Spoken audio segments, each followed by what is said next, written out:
A woman walks into a small grocery store, holding her young child's hand. Her clothes are clean but worn. She looks tired, her eyes heavy from long nights and early mornings. She picks up a loaf of bread, then checks the price. She hesitates, puts it back, and picks a cheaper brand. She counts the money in her pocket, making sure she has enough. Her child tugs on her sleeve, pointing at a small snack. She forces a smile and shakes her head. Maybe next time, she whispers. This is her daily life. She works long shifts at a diner, barely making enough to cover rent and food. Bills pile up. She skips meals so her child can eat. She doesn't complain, she just keeps going. At night, when her child is asleep, she sits by the window, staring at the city lights. She wonders how life became so hard. She had dreams once. Now, survival is all that matters. Tomorrow, she'll wake up early again. She'll smile for her child, push through exhaustion, and hope for a better day. But deep down, she feels trapped. She doesn't know that someone is about to change her life forever. Miles away, in a high-rise office with floor-to-ceiling windows, a man leans back in his leather chair. His suit is expensive, his watch even more so. He built his business from the ground up. Now he has everything: wealth, power, respect. But something feels off. Every day is the same. Meetings, phone calls, deals. Numbers go up, profits grow. But deep inside, he feels empty. He stares out the window, watching people move through the streets below. They rush, struggle, live. One evening, he steps out of his car near a small cafe. He usually doesn't stop in places like this, but something catches his eye. A woman walks past, holding her child's hand. She looks exhausted, her clothes simple. She doesn't notice him, too focused on getting home. He watches as she pauses by a bakery window. Her child presses his face against the glass, staring at a display of fresh pastries. She smiles at him, but there's sadness in her eyes. She doesn't go inside. Instead, she takes the child's hand and keeps walking. For some reason, he keeps watching. He doesn't know her, but something about her lingers in his mind. She's struggling. He can see it. But it's not just the struggle that stays with him. It's the love in her eyes when she looks at her child.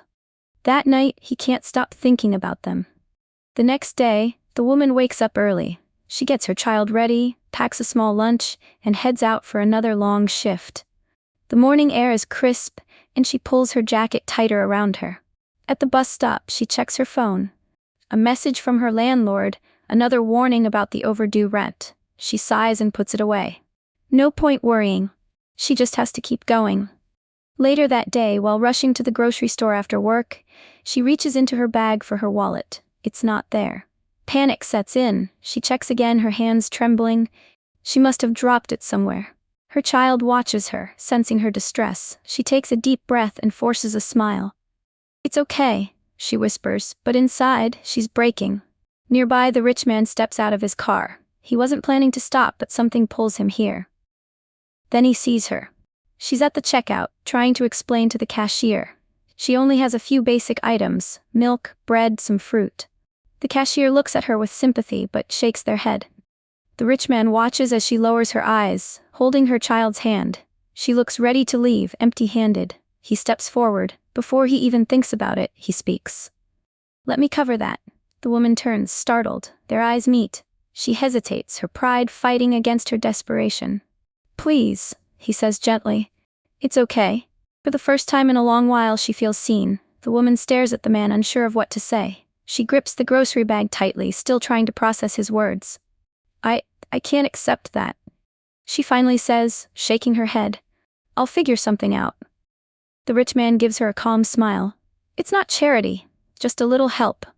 Her child tugs at her sleeve, looking up at her with innocent eyes. She glances at the groceries, then at the man. The exhaustion in her bones makes the decision for her. Slowly, she nods. "Thank you," she whispers, her voice barely audible. The cashier rings up the items, and the rich man pays without hesitation. The woman takes the bag, still stunned. No one has ever done something like this for her. Outside the store, she turns to him. "I don't know how to repay you." "You don't have to," he replies. But he's curious. "Do you live around here?" She nods cautiously. "Just a few blocks away." For some reason, he wants to know more. "What do you do?" She hesitates, but something in his voice makes her answer. "I work at a diner. Long shifts, but it's all I have." He listens carefully, noticing the way she speaks, tired, but still holding on. You work hard, he says. But it's not enough, is it? She lowers her eyes. It never is. The man exhales, thinking. He had stepped in to help for a moment, but now he feels something deeper pulling him in. Would you let me buy you a cup of coffee? He asks. Just to talk? She hesitates again. But there's no pity in his voice. Just kindness. She nods. For the first time in a long while, she doesn't feel so alone. They sit in a quiet corner of a small cafe. The woman wraps her hands around a warm cup of coffee, feeling its heat seep into her tired fingers. The rich man watches her, sensing the weight she carries. She hesitates at first, unsure why he's interested. But as the minutes pass, the words begin to flow. She tells him about her life, how she fell in love young, believing she had forever with someone. How that forever ended too soon. Her partner passed away, leaving her alone with a baby and no plan. She had no savings, no support, just a newborn in her arms and bills she couldn't pay. She worked whatever job she could find, waitressing, cleaning, anything to keep a roof over their heads. I thought things would get better, she says, stirring her coffee absently. But it's always one thing after another. Rent goes up, the bills pile on, my son needs clothes, school supplies, and I just keep running in circles. She lets out a soft, tired laugh. Some days I don't even know how I keep going. The rich man listens intently. He's spent years surrounded by wealth, by people who never had to fight for survival. He's built companies, made fortunes, but he's never known this kind of struggle. And yet, as he looks at her, he doesn't see someone defeated. He sees strength. You're doing everything you can, he says. That takes more courage than most people realize. She shrugs. I don't have a choice. He leans forward slightly. If you did have a choice, what would you do? She blinks, caught off guard. No one has ever asked her that before. I don't know, she admits after a long pause. I used to dream of starting my own business. A little bakery, maybe? But dreams don't pay rent. For a moment, there's silence. Then the rich man speaks. What if I told you? You don't have to struggle forever. She frowns, not understanding. And then he says something that changes everything. I want to help you. The woman stares at him, unsure if she heard correctly. Help me, she repeats, her voice cautious. What do you mean? The rich man sets his coffee down. I mean, I want to give you a real chance, not a handout, an opportunity. She shifts uncomfortably. Why would you do that? You don't even know me. He nods, understanding her hesitation. I don't, but I see how hard you work. I see how much you love your son. You're doing everything you can, but the system is built to keep people like you struggling. She doesn't answer. She's heard kind words before, but words don't change reality. What if you didn't have to fight so hard just to survive? He continues. What if you could build something of your own? She lets out a soft laugh, shaking her head. That's a nice thought, but I don't have the time or the money to start over. He leans forward slightly. What if I took care of that part? Her breath catches. What are you saying? I want to invest in you, he says simply. You said you once dreamed of running a bakery. If I gave you the resources to start, would you do it? Her heart pounds. It sounds too good to be true. I don't know anything about running a business, she admits. Then I'll help you learn, he replies. I've built companies from the ground up. I can guide you. She grips her cup tightly. Her mind races with doubts, fears, hope. Why me? She asks again, her voice barely above a whisper. He exhales. Because I have everything money can buy. But I've never changed someone's life before. And maybe, just maybe, this is the kind of success that actually matters. Tears sting her eyes, but she blinks them away. A part of her wants to run, to reject the offer out of fear. But another part, the part that has fought for so long, wants to believe this might be real. For the first time in years, she feels something unfamiliar. Hope. She looks at him and takes a deep breath. Okay. The next few weeks feel unreal. The woman still wakes up early, but for the first time she's not heading to the diner. Instead, she meets with the rich man at an empty shop space. He's already made arrangements, signed a lease, set up supplies, and even brought in experts to guide her through the business side of things. She feels overwhelmed at first. The fear of failing is heavy on her shoulders. I don't know if I can do this, she admits one morning, staring at the empty counters. You can, the rich man reassures her. You've been running a home, raising a child, and surviving against all odds. This is just a new challenge. She takes a deep breath and pushes forward. Day by day, things come together.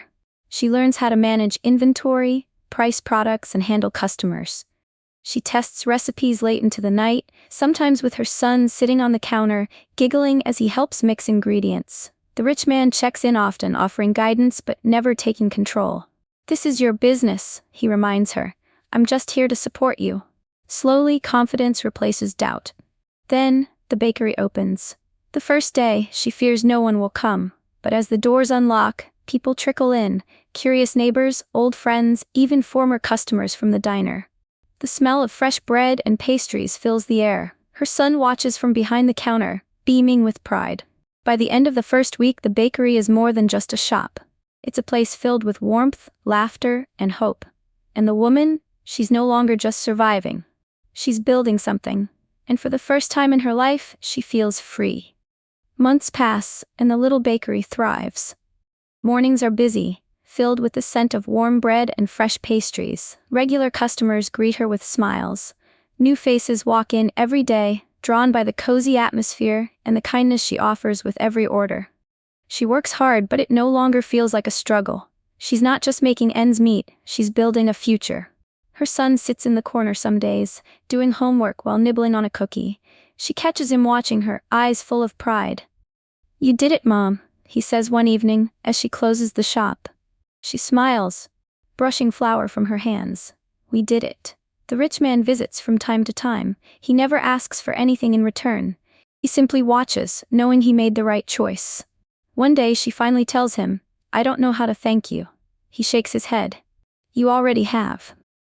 Because for the first time in his life, success feels different. It's not about money or power. It's about knowing he made a difference.